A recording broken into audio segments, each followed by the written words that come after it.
Hello, everybody. Welcome to another Dishwasher Saints Rant. As always, I'm Kry-Com. I'm Jackdom. And today we will be covering the Netflix Marvel franchise. This, of course, covers Daredevil, Punisher, Jessica Jones, Luke Cage. Too many to count, really. There's six. Whatever. There's six. Whatever. All right. Just as a forewarning, there will be some pretty heavy spoilers in here as we'll be giving our opinions and talking about the longevity of the franchise and the direction it's going currently. Or more accurately, how it's coming to an end and why. Well, yeah. Anyways, so right off the bat, let's start with the opening, Daredevil.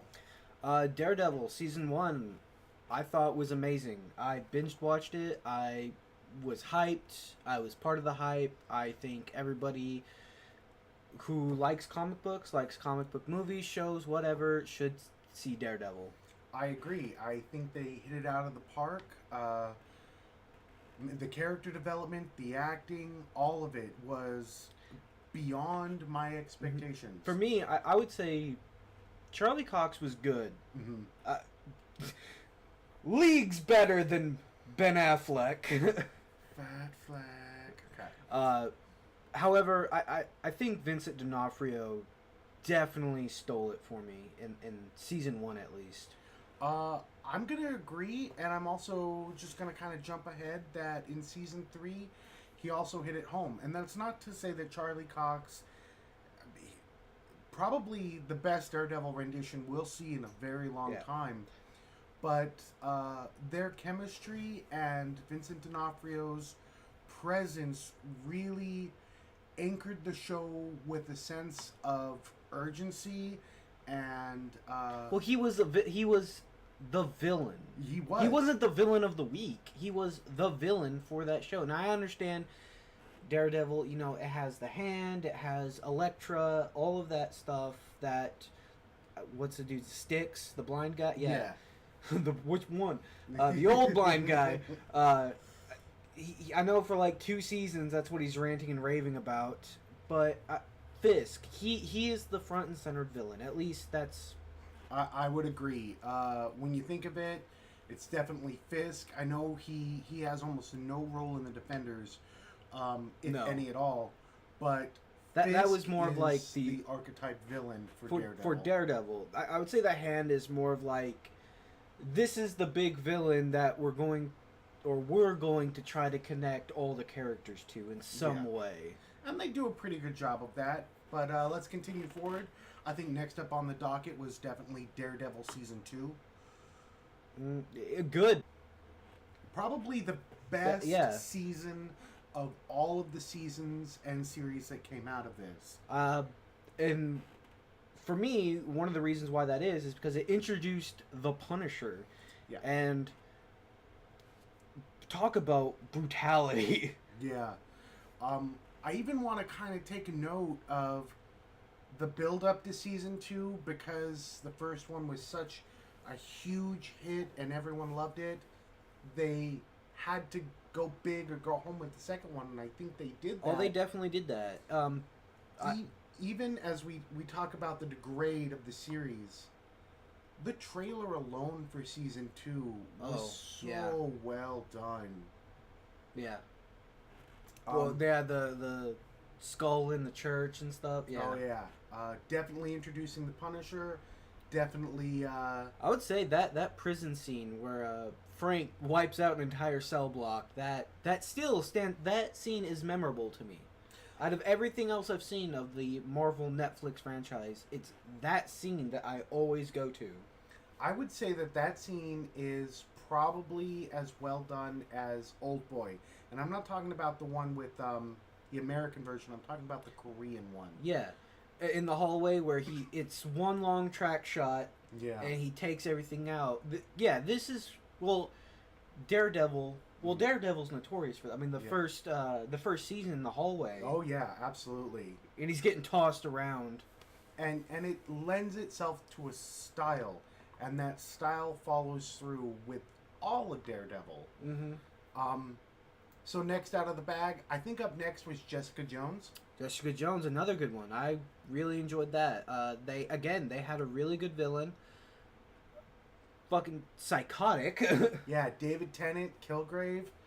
Uh, get a little bit off track, but not too far. I'm a huge David Tennant fan from his time in Doctor Who, and to see him portray this, it almost lended even more of a creepiness to him. Yeah. Because you don't expect this from David Tennant, and I won't say he was as good as Fisk. I think Vincent D'Onofrio is probably the standout villain, but Kilgrave and David Tennant, I would say definitely a close second. yeah, Absolutely. it was really good. In fact, when they went into Jessica Jones, they changed up the style. They also, with Jessica Jones, introduced another character besides Jessica, Yeah. which was Luke Cage. Exactly. My man, Luke Cage. And that lended itself to a huge plot twist that made the story even more compelling as you go through.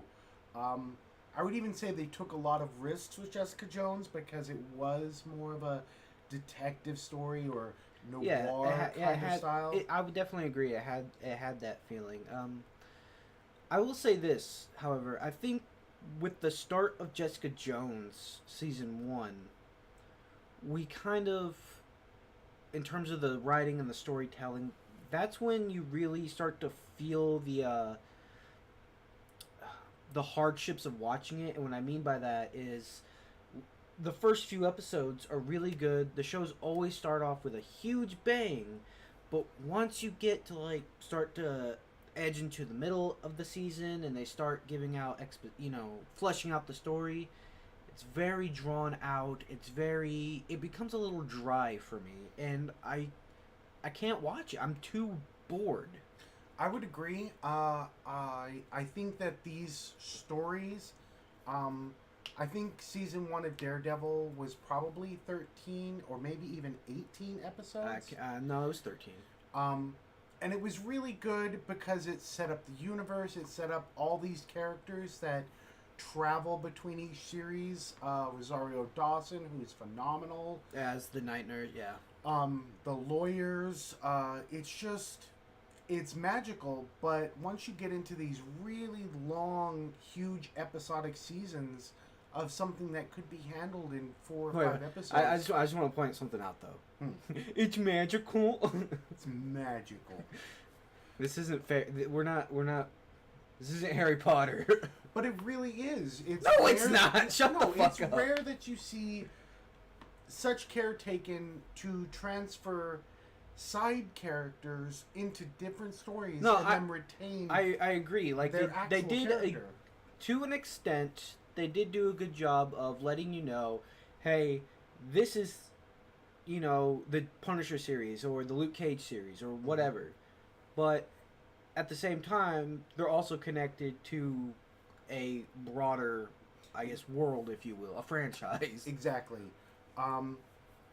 Which also opens up to a problem that as you continue on with each series, you start to feel that, well, if this enemy is so bad, why aren't they getting help from person A or person B? Or why isn't Jessica helping Luke? Why isn't Daredevil helping Iron Fist? And it's almost this... Well, they do address it with a very simple... Oh, because I run Harlem, or oh, because he has Hell's Kitchen, or I'm rich and I'm Danny Rand. Danny Rand. They do. I think to some detriment, kind of. This is my territory. Stay out of my, whatever. And I understand that they're individual comics, but that's I don't. I do wish that there was more of acknowledgement between series to series. Now, we kind of get that, especially with the Punisher, because you have the lawyer. I don't know her name, but that's about it. I mean, there's no mention of. I mean, you watch the Punisher. There's really no mention of Daredevil, at least in season 2. There's not. Yeah, they're all very separate. Now, they do kind of feel like they closed that gap a little bit when they went into Luke Cage season 2, but we'll discuss that in a minute. Back to Jessica Jones. Kristen Ritter. Amazing. I loved her as Jessica Jones. Yeah. Honestly, I've never read the comics. Let me just say this.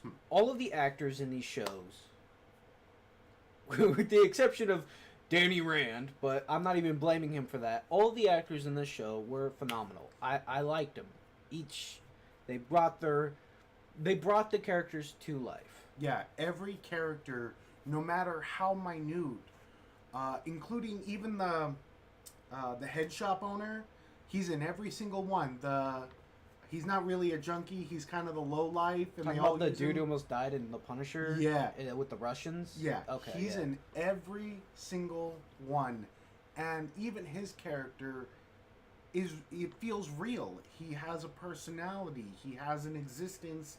You feel it in every single episode that they're in. And to me, that further shows that these characters are near each other. Yeah. I just wish there had been more acknowledgement than what we had. Exactly. Okay, so moving into Luke Cage, what do you think? Luke Cage season 1, amazing. Absolutely. And if you ask me, they captured Harlem.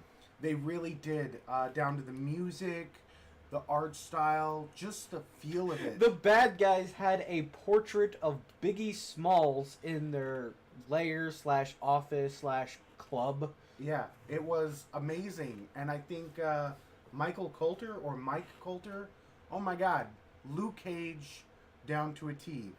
And I even loved the Easter egg or hat nod to the Luke Cage outfit. Oh yeah, when he breaks out of prison and he has the it was like shackles or something when they were tying him down, and he breaks out, and Yeah, it was awesome.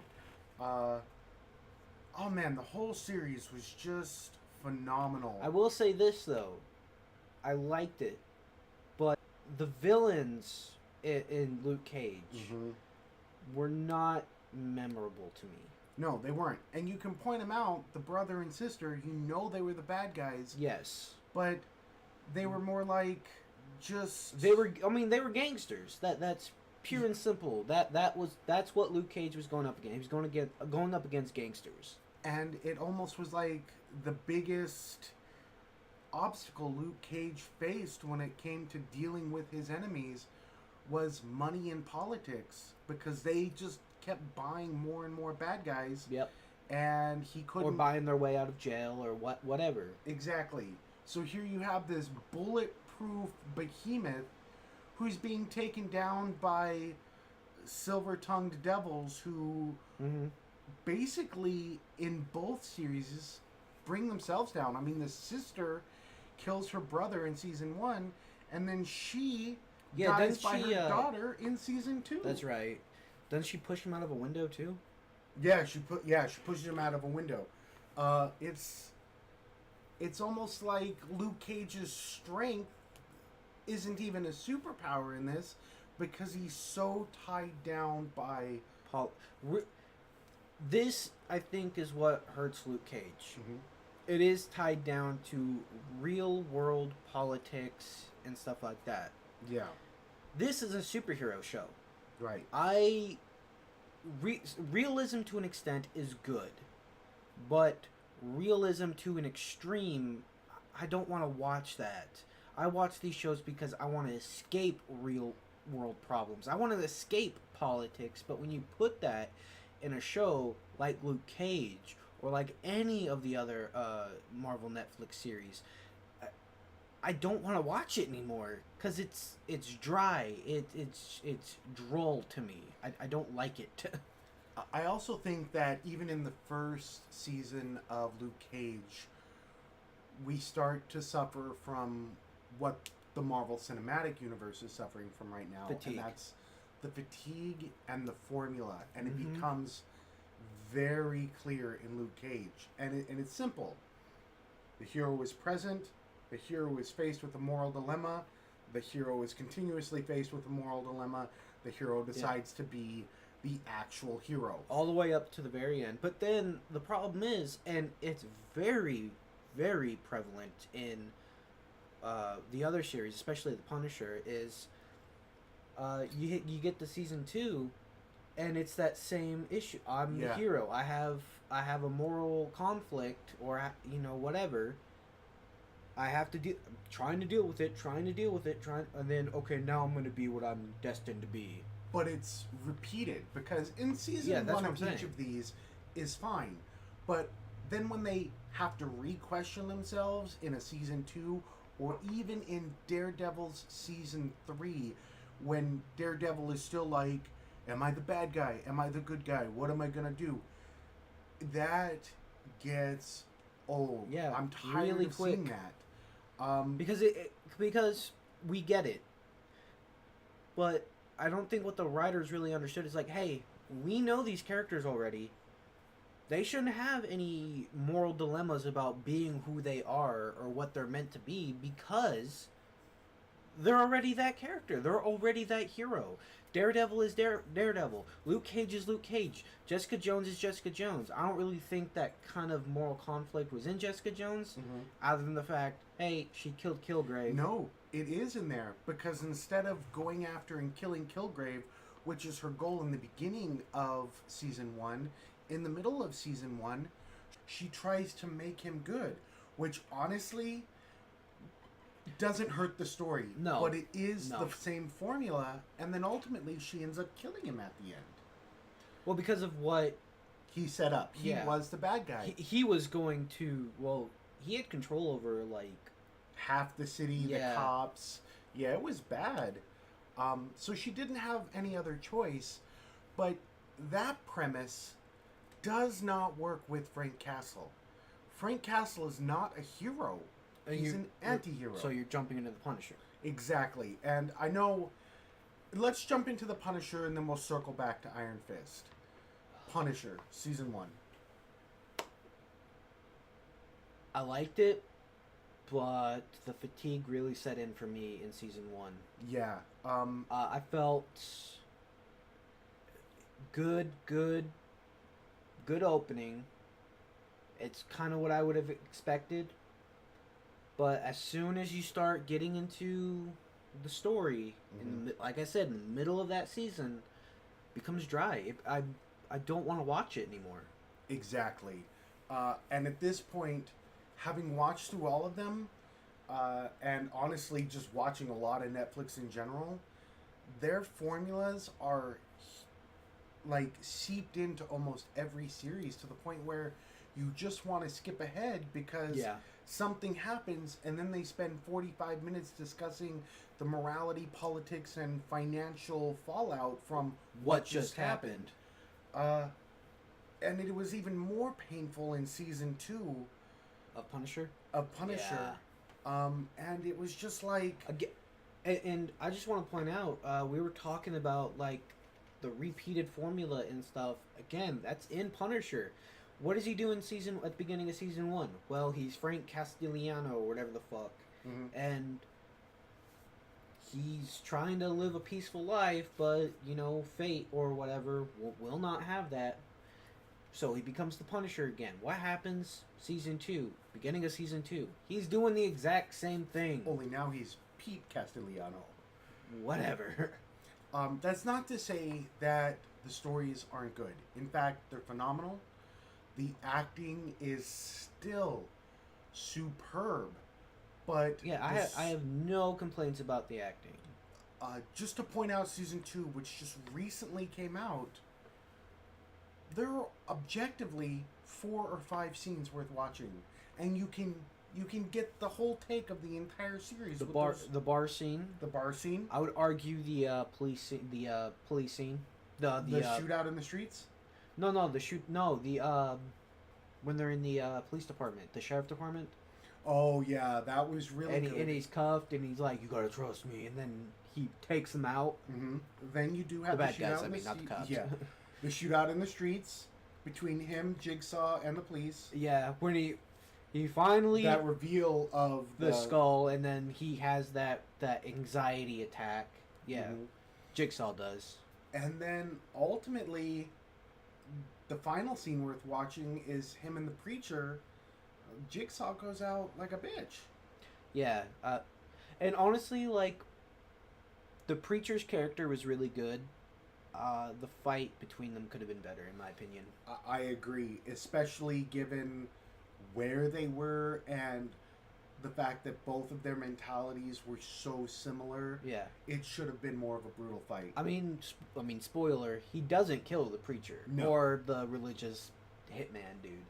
I think everyone calls him the preacher because he wears an old-timey preacher shirt. Yeah, well, he doesn't kill him. They kind of... I don't want to say they're cut from the same cloth, but they're... I would actually say they are, except the preacher is more of a hitman and Frank is the Punisher. Yeah.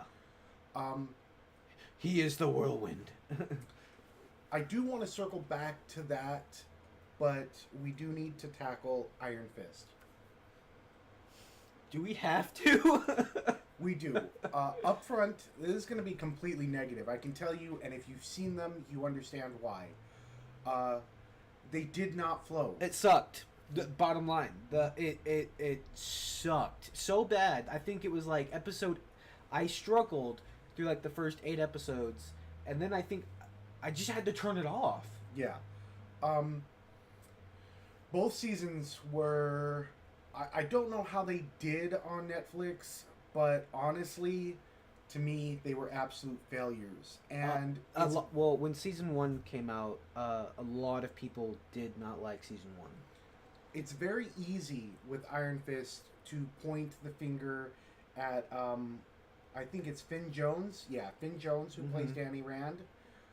But looking back at them, looking back at the entire series, I don't think that's what it is. No, because I liked him in Defenders.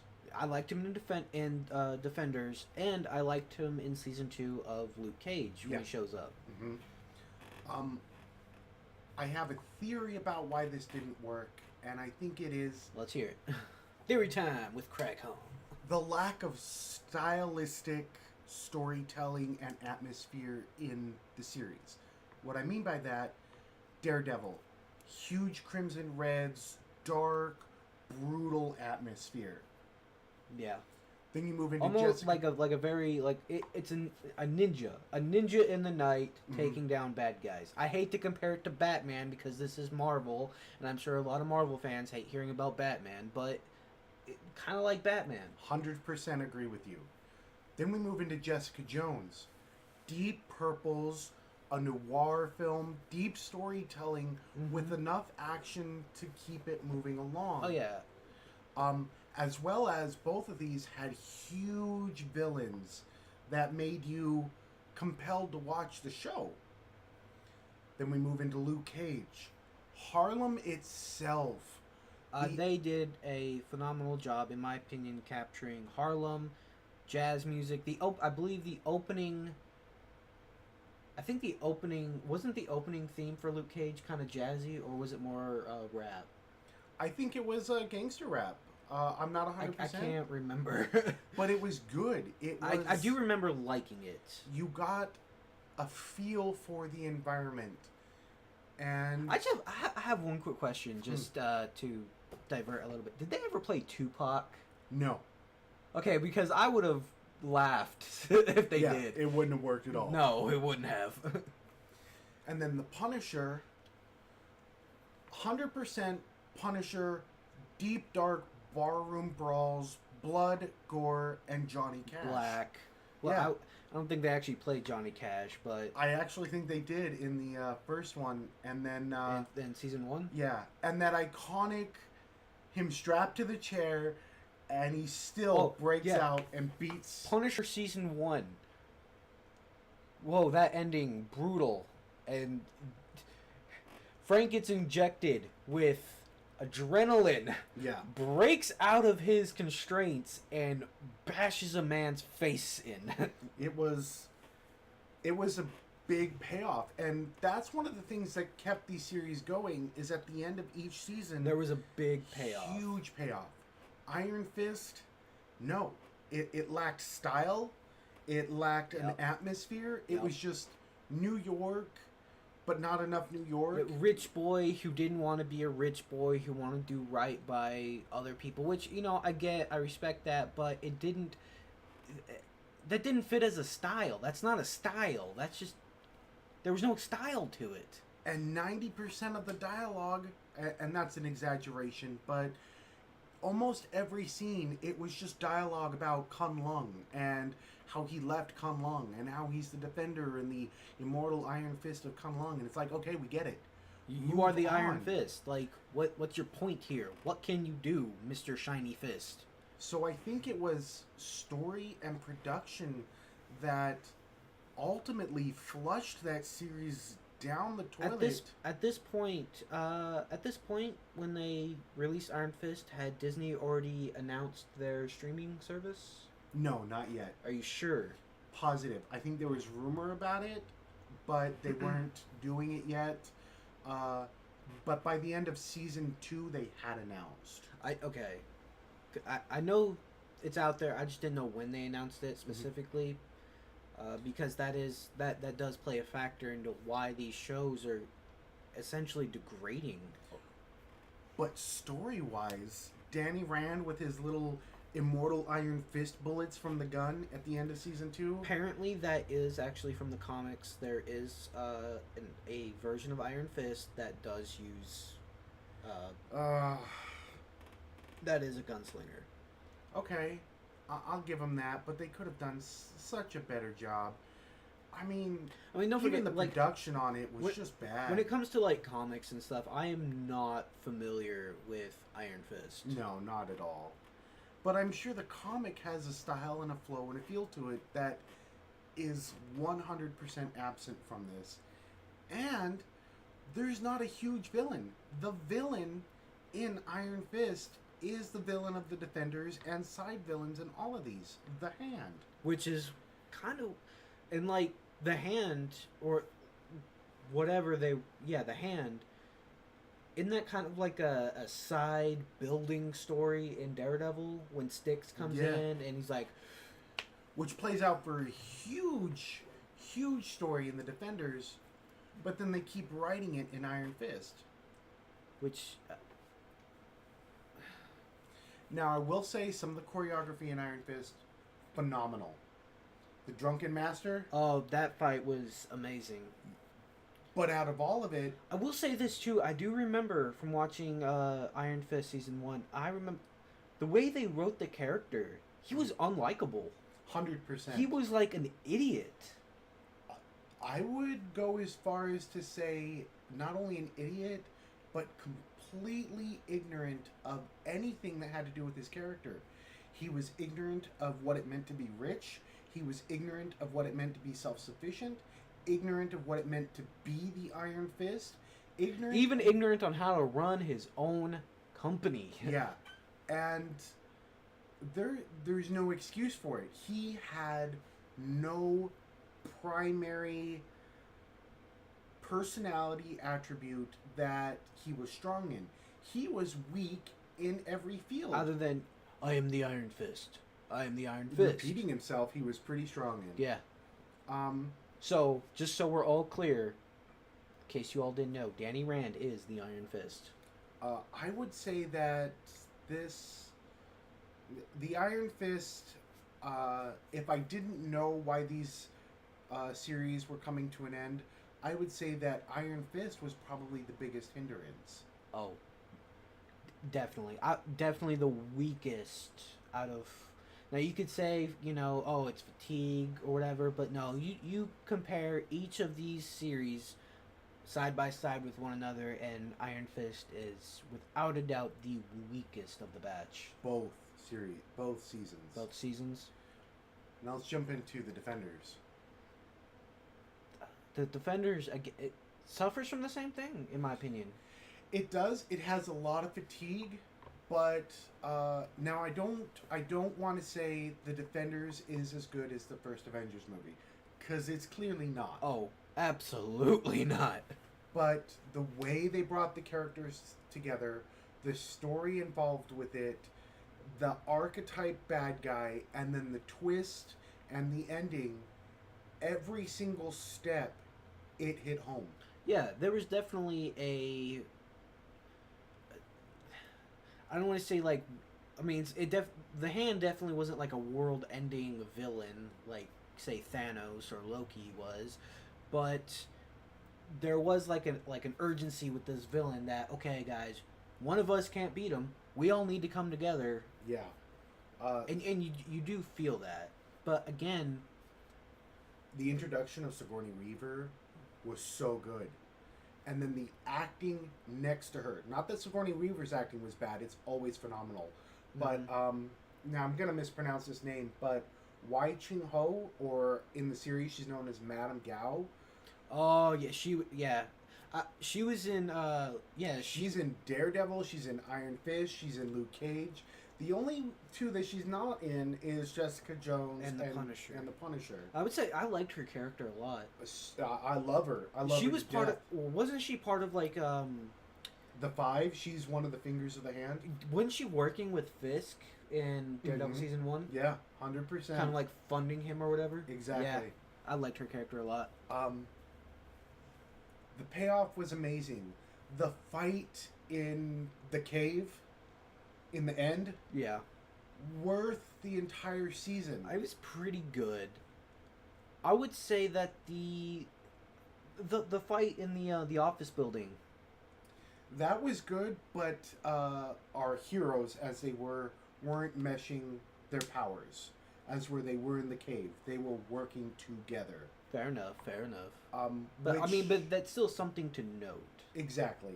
I think the story there, even though it still suffered from the same fatigue and the same balance of we're all heroes. The drawing out of how do we expand this to 13 episodes because why not? This isn't our fight. This is our fight. Nobody else can do it. Somebody else can do it. Oh, it was tiresome. Yeah. I do want to point out that Stick, holy crap. When he cuts his own hand off to escape the hand. Yeah. Probably one of the most brutally disgusting but badass scenes of almost every series. Nah, I think Punisher. No, Daredevil season 2 with the Punisher. With the Punisher. Okay. I mean, it's pretty good. The cell block scene. If you haven't seen Daredevil season 2, go watch it. And if you don't want to watch it, just find that scene on YouTube or wherever and watch it. It's holy ridiculous. Crap. It's ridiculous. So, okay, sorry, I digress. So, Defenders was amazing. Basically, all of these were amazing, but it starts to heavily suffer from the same formula reprinted. Overdrawn stories that don't need to be overdrawn. In my opinion, in Punisher Season 2, too many villains. Okay, we have Jigsaw's back. Is back. Yeah, and, he has super amnesia because he can't remember what he did, why Frank hates him, all of this stuff. Plus, then you also have the church people, the preacher. The preacher is one villain. Who's working for the congressman's parents. Yeah. Because they want to make him president. Super convoluted. Yeah, and the reason why they hired the hitman is because there was these photos of the congressman who I guess was gay, and he was seen with a lover. Yeah. And that's the reason why they're sending the hitman to kill everybody who knows about it and take the pictures back. Spoilers. And then it becomes painfully clear, and I don't know if it was clear watching the second season of The Punisher to me, or if I noticed it earlier, but one of the big problems with their formulas and each series as a whole is they keep recycling villains. Now, that worked with Fisk. I think Vincent D'Onofrio just has a presence that you can bring him back. He can be in every single season of Daredevil, and I won't care. When he's on screen, I'm watching him on screen. But the guy who played Jigsaw, I mean, no disrespect to him as an actor, but I didn't give a crap. Yeah, and he should have been done season 1. I mean, maybe bring him back as a side villain for season 3. Yeah, or maybe build something up. Like, maybe, I don't know, I might get crap for this, but I don't know, maybe he finds his way into the Hand. He's a military expert. Let's bring him into the fold of the Hand. Which would be fine, except the Hand is in everything. and that gets played out so much, especially moving into Iron Fist. Understandable, but the Hand is supposed to be this big overarching villain, which doesn't make sense. Like, hey, there's Thanos coming with all the Chitauri, but let's worry about this secret ninja clan that want to attack Heaven, or AKA Kung Lun. But I mean, why not continue this kind of or build up to this kind of end all be all like we have, and have villains from Daredevil, the Punisher, just all of these different things. And then in the Punisher, the ultimate bad guy is really these two political chess players, old wrinkly white people, rich old wrinkly white people. So Frank, again, just like Luke Cage, is stuck in this whole politics, police, and money. And he, in fact, the villains he fights throughout most of the show are hired guns. Frank has one shootout with Jigsaw, and then he kills an already dying Jigsaw at the end. He walks in, and Jigsaw, again, doesn't know why Frank... in case, for those of you who don't know, Jigsaw was the one who essentially killed Frank's family. Jigsaw doesn't remember that, doesn't know why Frank hates him. Frank just comes in, puts 2 in his chest when there's already 3 bullets in him. He's bleeding to death. Yeah, and dying. Not moving, dying. Yeah. And then the ultimate bad guy is 2 wrinkly old white people. Yeah. And that is almost phrase for phrase, or scene for scene, the problem Luke Cage had. A brother and sister who had no powers, all they had were influence and money. Yeah, and to me, I'm not saying it wasn't a good story. I'm just saying it's not a story I want to invest in because it's too real. Yeah. These are superheroes, for God's sakes. Let's get some superhero stories. I don't want to deal with politics and long drawn out stories. No, I want to see Luke Cage out there stopping bullets and bullets every single scene, and I want to see him becoming the hero of Harlem.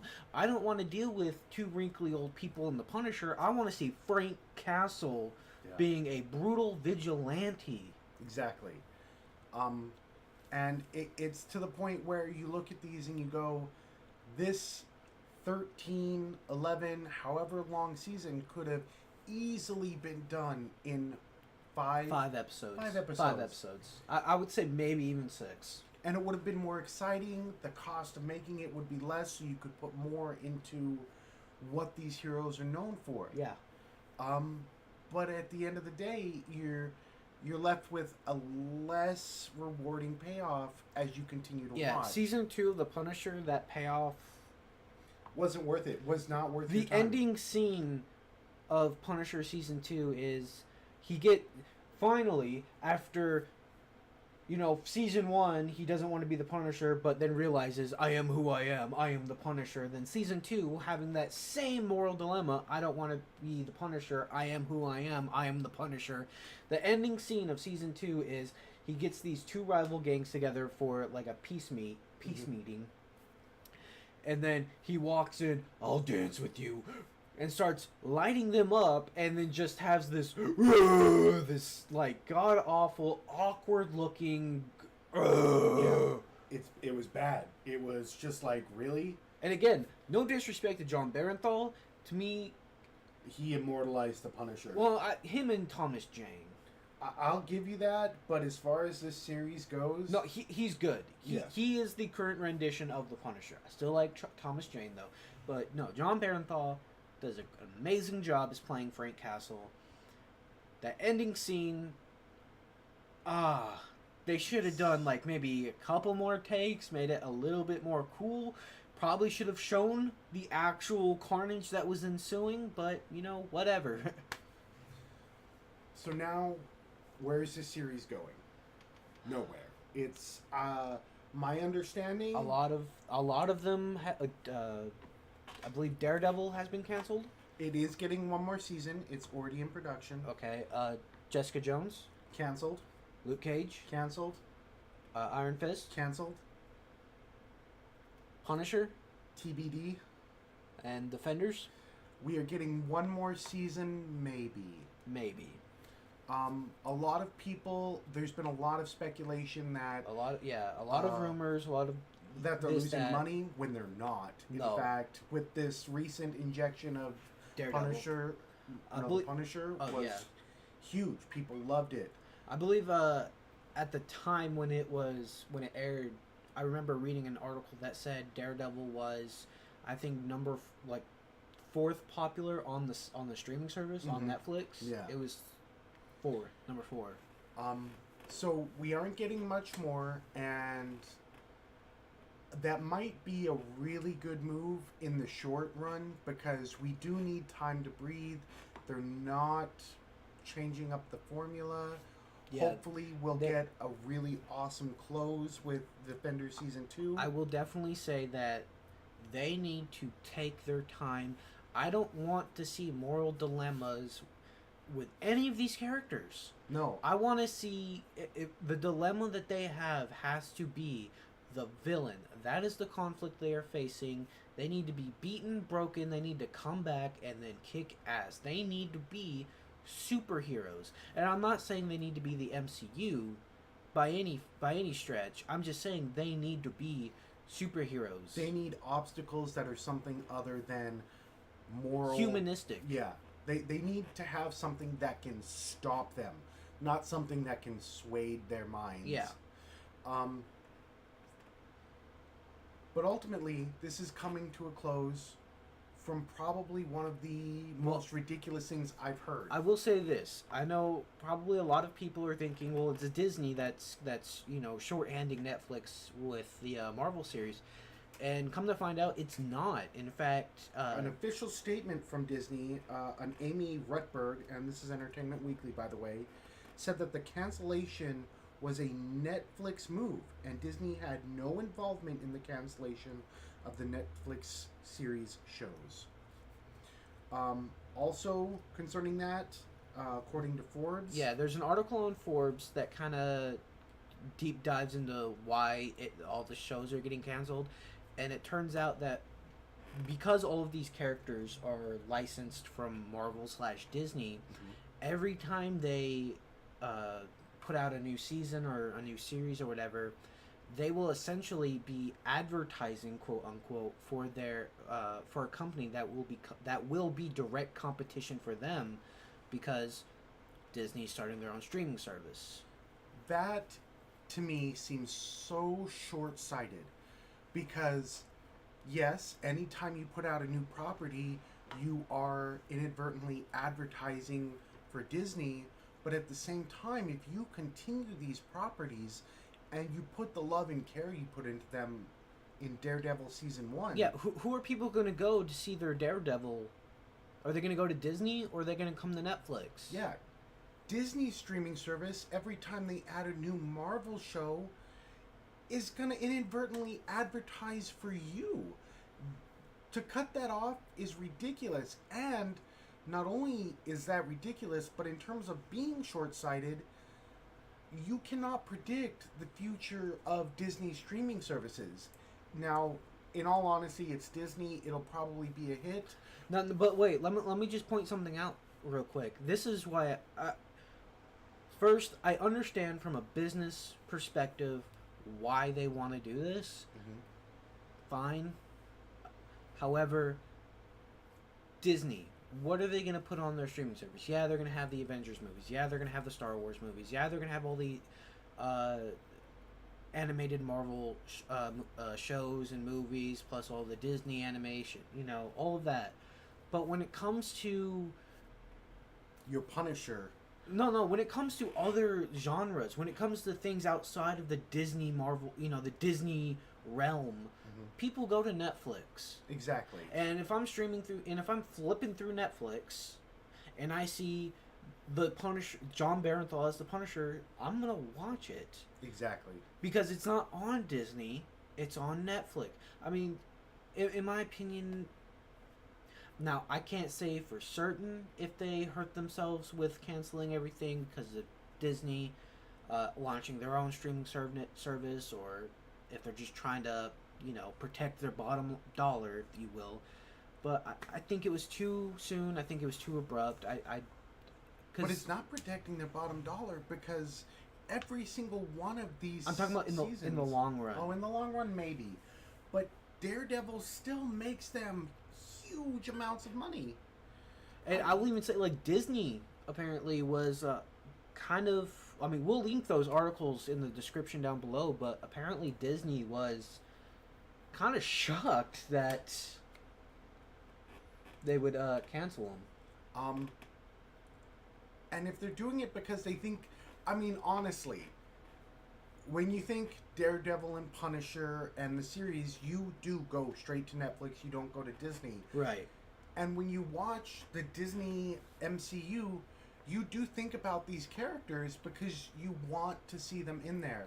But no, I mean, there is... At this point, there is a distinction. When you think of Marvel MCU / Disney, whatever... You think of Iron Man, Captain America, Spider-Man, all of those other characters. But when you think of Daredevil, Punisher, Luke Cage, those characters, you go to Netflix. But if you think your fans aren't making the correlations and you don't think your fans will be loyal, that you're just not paying attention to what your fans are saying at this point. Let me tell you right now, like, consumers are smarter than what people give them credit for. And I want to see Charlie Cox and John Barenthal in the new Avengers movie. That would be awesome. It would. Well, I want to see a lot of people in the new Avengers. Hugh Jackman! Hugh Jackman, come back! But just because they're separating, it seems like a hasty move to just cut off these series. I do agree with you. I agree with you. Even from, looking at it from a business point of view, I think that I think it was too hasty. I think what they need to do is, okay, if you want to take a little hiatus, that's fine. I think you need to let each series breathe for a moment, and then I think you need to come back and with a new formula. And I think you need to really give me a Punisher story. I want to see brutality. I'm sorry, I want to see the skull vest. I want to see that for more than one or two scenes. I want to see that in at least every episode. Yeah, and I think ultimately you can almost feel Netflix giving up on these shows. And the reason why I brought up the introduction of the Punisher via the trailer of Daredevil Season 2, the latest trailer for the Punisher was so bad. Yeah, the teaser. Even the actual trailer was just. I don't think the actual trailer was too bad. I do think the teaser was like, what? Yeah, it was gross. Yeah, it was not that great. When the teaser alone, I was like, I'm not watching this. Now, when the actual trailer came out, I was like, okay, they're going to give us something good. They didn't even necessarily deliver, but it wasn't bad, but it wasn't great. And it was story. And if that story is not following through, it's because Netflix isn't giving the love and attention to it, which is another theory I had. It feels like they're just trying to fill 13 episode slots by drawing out and over complicating something that doesn't need to be. Yeah, they don't know how to bring on the talent needed to write a new season. And honestly, I feel, and I could be completely wrong, but I feel when it came to getting each of these series off the ground, with the exception of Iron Fist, they brought in somebody who was passionate, who knew the character, and who wanted to hit it home. Daredevil season 1 and 2, to me, is still the best. The best. The best, hands down. But that love and attention does not follow through with the series. No, you lose that. You feel the degrade. Yeah. Now they're all good, with the exception of Iron Fist. They are all very good, but you feel that decline. Yeah, absolutely. But ultimately, it's a sad end to something that could have been its own thing, that next to the MCU. 100%. And the fact that they're closing it down is short-sighted and sad. Yeah. Well, ladies and gentlemen, that is our rant. That's our rant. If you like what we've done, you know how to YouTube. You know what to do. Comment down below and let us know what you think.